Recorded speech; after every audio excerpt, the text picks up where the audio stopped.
What's up mga master? So ngayon fishing adventure ulit tayo dito sa ating favorite spot. Ayan, medyo kalmado na yung alon ngayon kumpara nung mga nakaraang araw. Napakalakas ng alon dito, yung mga fishing adventure natin dito. Pero maganda sa snapper yun, kaya yun, sulit yung huli natin ng snapper noon. So ngayon ito ang ating setup, yung may double hook. Ang pain natin ay pilchard. So baka may tribali nang papasok dito kasi medyo malinaw na yung tubig kumpara nung naghunting tayo ng snapper. So ayun, talian natin ng cotton bait. Ayan, bali dalawang hook para kung may maliliit hindi mauubos agad. So ayan, para kung may kumain na maliliit, may tira siya. Dahil dalawa yung ating pain. Ayan. So bali nakahiwala yung sinker. Sana nga maka ano tayo ng ating hunting. Minsan pag ganitong medyo malinaw na yung dagat, tribali na yung pumapasok dito. Kaya sana maka ano tayo ng ating target. So ito yung unang tapo nitong maiksi, guys. Ayan. Tingnan natin kung effective yung ating setup na yan ngayon para sa tribali or snapper. Pero ganitong medyo mahina na sa snapper ito. Malinaw na yung tubig ng dagat. Sana nga may maligaw pa. Pero wala pa rin gaanong lumalabas na boat ngayon kasi ayan masama pa rin kasi yung panahon. Panay ulan pa rin at medyo malakas ang hangin. So ayun, abang-abang na lang tayo ng ating setup na ito.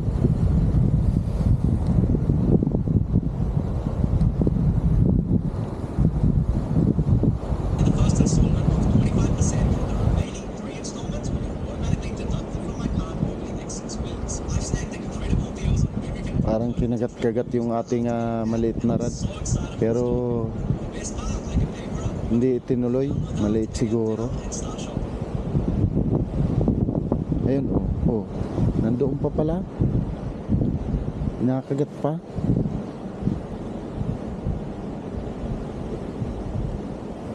Tingnan natin kung huli na siguro. Sana kaway na maliit ng ma-elevate.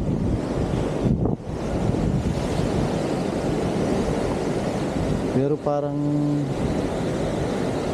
di man tinuloy. Binibitawan. Kinuha lang yung pain.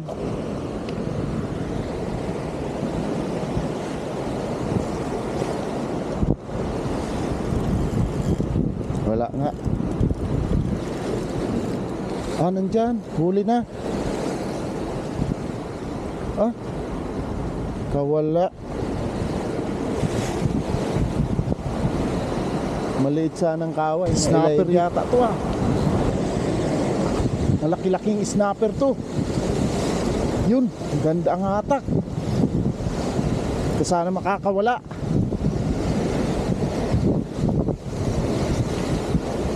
Lutang. Para hindi ka magpulupot dyan. Saan ka na? Laki. Uy, tribali. Uy. Ayos, guys. Buti maganda ang sabit. Sus. Thank you Lord. Buti maganda ang sabit, guys. Pero muntik na makawala. Napakaganda ng size. Sus, munti ka na guys. So, ayun o, kakapiranggot na sumabit. Hehe. Swerte na lang talaga. Thank you Lord. Ayan o. Ganda ng size. Uy, nakawala pa. Swerte tayo ngayon. Huhu. Sukatin natin.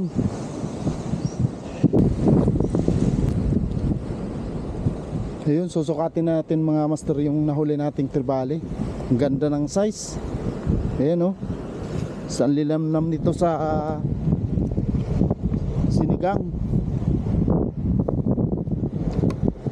Oh, ayun, binanata na. Yun. Baka tribali pa ito. Maraming tribali ngayon.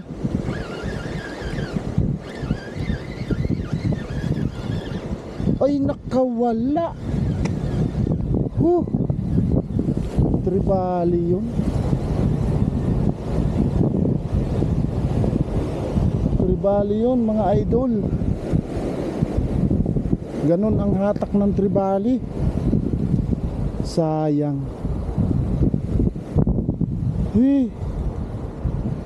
Kakapanghinayang pag ganon. Hindi na hook masyado. Hindi na hook masyado. Tribali ang ano ngayon.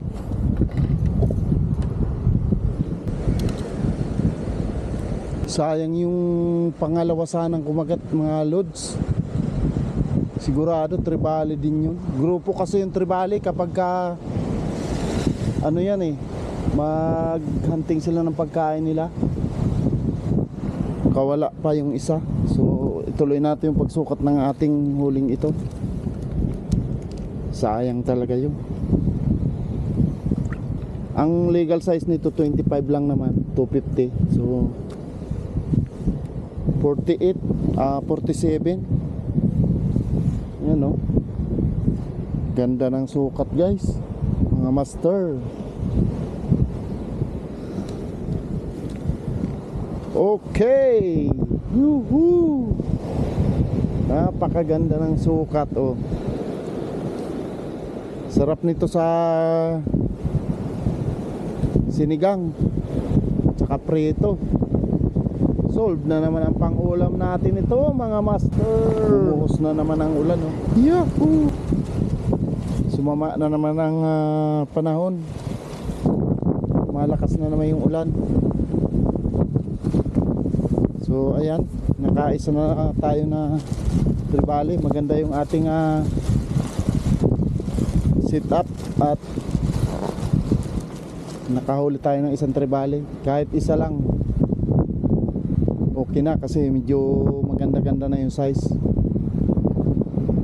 So pero nandito pa rin tayo kaya may pag-asa pa tayo. Kaso itong mga ibon na ito tinitira na yung aking pain.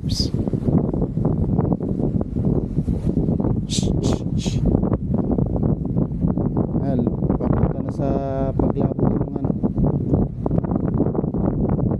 May mga kumakagat pa pero maliliit. So ayun yung ano nahuli natin. Ayan. Nilinis ko na para lulutuin lang. Ayan, buhay pa, hindi pa namamatay.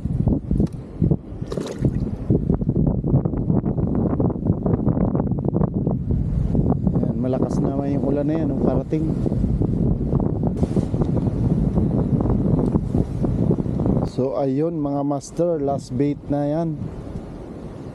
At ayan, di pa nadagdagan yung huli nating malaking tribali. Sayang, dalawa yung nakawala. Hindi natin alad yung isang huli, yung malaki. Hindi ko na nabidyohan. Lakas ng hatak. Medyo matigas kasi ang aking fishing rod kaya nakakapunit yung mga ano ng tribali. Malambot yung labi ng tribali, hindi katulad ng snapper. Kaya sayang. Siguro mas malaki pa yun dito sa nailan ko na ito na isa. Grabe yung ikot ng reel ko eh. Sa sobrang gulat ko nga, di ko na naon yung camera.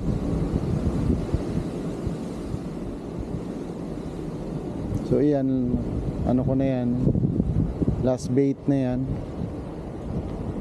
Tsaka maliliit na rin yung nakagat.